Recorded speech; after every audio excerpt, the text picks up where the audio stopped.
अतिवृष्टीमुळे 4 बळी, मराठवाड्यात 24 तासात 75 मंडलांमध्ये. आज मराठवाड्याची वेदना, इथल्या लोकांची लढाई आणि सरकारची गप्प भूमिका. इथं इतका प्रचंड पाऊस झालाय की मातीचं थरथरून नुकसान झालंय. सगळीकडे फक्त पाणी आणि हाहाकार. मी मराठवाडा बोलतोय, लातूर शिवारातून बोलतोय.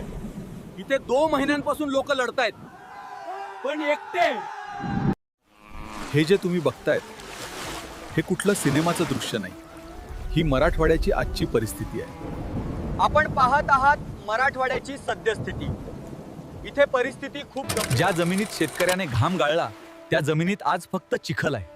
कापूस, सोयाबीन हे फक्त पीक नव्हतं, ही शेतकऱ्याची आशा होती आणि ती आशा आज पाण्यात बुडाली आहे.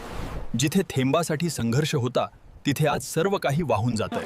हा शेतकरी आज पाण्यात उभा आहे, पण त्याहून जास्त तो अंधारात आणि कर्जात उभा आहे. नमस्कार मित्रांनो, आपण बघू शकता की लातूर जिल्ह्यात किती नुकसान झाले आहे. ही फक्त सुरुवात आहे, अजून खूप काही बघायचे आहे. मित्रांनो, किती बिकट परिस्थिती आहे. अचानक आलेल्या पुरामुळे किती जनावरे पाण्यात बुडून मरण पावली. काय मुक्या प्राण्यांचा करायचं, काय गुन्हा आहे शेतकऱ्यांचा. पर्यावरणाचा ऱ्हास मंत्री उद्योगपतींनी करायचा आणि भोगणारे हे आपण.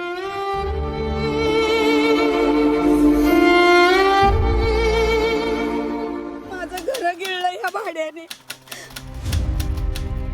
आम्हाला बेघर केलं ह्या पावसानं. सोयाबीनच्या बानीम घेऊन गेला, गिळल्यानं धागाई वाहून घेऊन गेला. माझं 30 ते 35 लाख नुकसान ह्या काळानं केलं. माझ्या आयुष्याची कमाई घेऊन गेला. रात्री अचानक पाऊस वाढला आणि पूर्ण दुकानात पाणी शिरलं. गोदावरीने रौद्र रूप धारण केलं. ची गाडी इथपर्यंत येऊ शकत नव्हती मंडळी. आम्ही पण शेतकऱ्यांची पोर जिद्द नाही सोडली. थेट आलोत शेतकऱ्यांची व्यथा मांडण्यासाठी. मराठवाड्यामध्ये जवळपास 50 ते 60 लोकांचा मृत्यू पुरामुळे झालाय. 2000 घरं उद्ध्वस्त झाली आणि 250 पेक्षा जास्त जनावरे मृत्युमुखी पडले.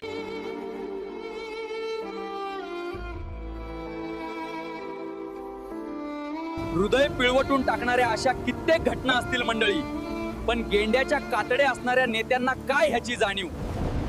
नेते फक्त राजकारण करत आहेत. जनतेच्या हातात केवळ कागदपत्र आणि आश्वासनांची पिसं दिली जात आहेत. एका नेत्याने तर म्हटलं, 4 किलो गहू 5 किलो तांदूळ देतो. इतक्या नीच पातळीवर मराठवाड्याचा अपमान.